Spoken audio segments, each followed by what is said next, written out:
بسم اللہ الرحمن الرحیم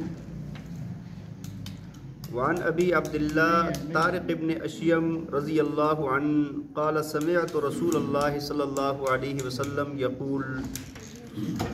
من قال لا الہ الا اللہ وکفر بما یعبد من دون اللہ حرم مالہ ودمہ وحسابہ علی اللہ تعالی رواہ مسلم۔ توجہ فرمائیں، حضرت ابو عبداللہ طارق بن اشیم رضی اللہ تعالیٰ عنہ سے روایت ہے، فرمایا کہ میں نے رسول اللہ صلی اللہ علیہ وسلم کو یہ فرماتے ہوئے سنا کہ جو بندہ اقرار کر لے لا الہ الا اللہ کا اور جتنے بھی باطن معبود ہیں ان کا انکار کر دے تو فرمایا کہ اس کا مال اور اس کا خون حرام ہو گیا ہے سب پر، یعنی وہ حفاظت میں آ گیا ہے، اور جو اس کا حساب ہے اس کے اندر کی بات ہے، فرمایا وہ اللہ پر ہے، وَحِسَابُهُ عَلَى اللَّهِ تَعَالَى، اس کا حساب کس پر ہے؟ اللہ پر ہے۔ دیکھیں، ایک بندہ نا جب اسلام کا اقرار کر لیتا ہے، لا الہ الا اللہ پڑھ لیتا ہے، تو اب اس کے لیے حکم یہ ہے کہ اس کا مال، اس کی جان محفوظ ہو گئی ہے، یہاں تک کہ اگر عین جنگ کے وقت بھی اگر کوئی بندہ اس بات کا اقرار کر لے، کفار کے ساتھ اگر جنگ چل رہی ہو کہ بھائی وہ اقرار کر لے لا الہ الا اللہ، تو تب بھی اس کا مال اور اس کی جان محفوظ ہو جاتی ہے، تب بھی اجازت نہیں ہے، تب بھی اس بات کی اجازت نہیں ہے۔ اسی طرح ایک واقعہ ہوا نا، حضرت اسامہ بن زید رضی اللہ تعالیٰ عنہ فرمایا کہ جوہنیہ قبیلے کی طرف ہمیں نبی علیہ السلام نے بھیجا، میں اور ایک انصاری صحابی وہاں پر گئے، تو صبح کے وقت نا ہم نے ان کی پانی والی جگہ پر ہم جا کر چھپ گئے، تو جیسے وہ لوگ آئے پھر ہم نے ان کے اوپر حملہ کر دیا۔ فرمایا کہ حملہ کر دیا، اس کے بعد ان میں سے ایک بندہ تھا جس نے عین وقت پر جب ہم اس کو مارنے لگے نا تو اس نے کہا کہ بھائی میں لا الہ الا اللہ کا اقرار کرتا ہوں۔ فرمایا وہ انصاری صحابی تو پیچھے ہٹ گئے، لیکن میں نے اپنا نیزہ لیا اور اس کو مار دیا۔ جب واپس آئے نبی پاک صلی اللہ علیہ وسلم کو اس بات کا پتہ چلا تو آپ نے فرمایا کہ کیا اس نے لا الہ الا اللہ کا اقرار کر لیا، اس کے بعد بھی تم نے اس کو قتل کر لیا؟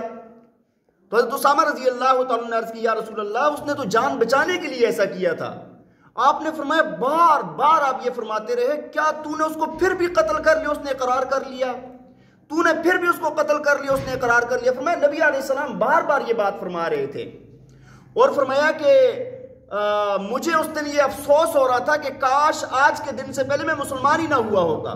آج کے بعد میں کبھی مسلمان ہوتا، یعنی اپنے آپ کو اتنا بڑا وہ جرمدار سمجھنے لگے۔ اور ایک روایت کے اندر یہ بھی آتا ہے جب انہوں نے یہ فرمایا کہ میں نے اس کو قتل کر دیا، وہ اپنی جان بچا رہا تھا اور اس کے دل کے اندر ایمان نہیں تھا، تو نبی علیہ السلام نے فرمایا کیا تو نے اس کے دل کو چیر کر دیکھا تھا کہ اس کے اندر ایمان نہیں ہے؟ تو بھائی یہ جو ہے نا، انسان کے اقرار پر، اس کے ظاہر پر حکم لگتا ہے، اگرچہ اس کے دل کے اندر اگر ایمان نہیں، ایمان اور کفر بہت بڑی چیز ہے، لیکن اگر ایک بندے کے ظاہر میں ہمیں پتہ چل گیا کہ ایمان والا ہے تو ہمیں مان لینا چاہیے کہ یہ بندہ ایمان والا ہے۔ اچھا، اس بات کو آپ ذرا سا لیں، ہمیں کیا ہوتا ہے کہ ایک بندے کے اوپر ہمیں کوئی معلومات نہیں ہوتی، کیسا ہے کیسا نہیں ہے، کیا ہے کیا نہیں، اور وہ ظاہر اقرار کر رہا ہوتا ہے، وہ اچھا بندہ ہوتا ہے بظاہر، لیکن ہم کہتے ہیں نہیں ایسے کدھر ہے، یہ ایسا نہیں ہے۔ اور بھائی اللہ کے بندو، اللہ نے پوچھ لیا تو کیا جواب دیں گے؟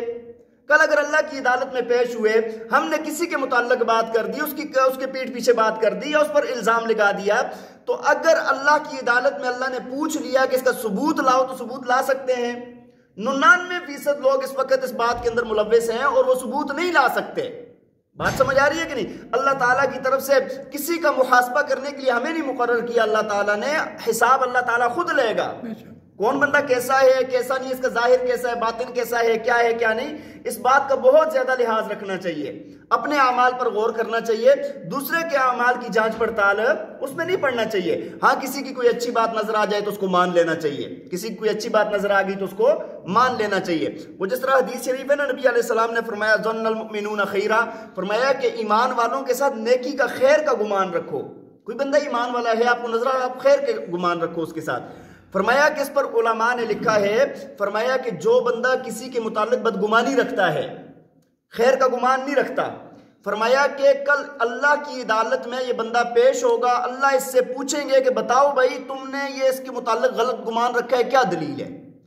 تو علماء نے لکھا کہ یہ سب سے بڑا بیوقوف بندہ ہے کہ جس نے اپنے اوپر بغیر کسی بات کے کیس بنوا دیا ہے، مقدمہ بنوا دیا ہے۔ اور اچھا بندہ کون سا ہے؟ اس نے 50 باتیں دیکھی، کچھ بھی وہ کہتے نہیں یار اس کا شاید یہ مسئلہ ہوگا، یہ اس کے لیے خیر کا گمان رکھ رہا ہے، تو اس پر کیا ہوگا کہ فرمایا اس پر اس کو نیکیاں مل رہی ہیں، اس پر پوچھ نہیں ہوگی بلکہ اس پر کیا ہوگا، اس کو نیکیاں ملیں گی۔ اللہ تعالی ہمیں عمل کرنے کی توفیق عطا فرمائے۔ وآخر دعوانا ان الحمدللہ رب العالمین۔ بند کر۔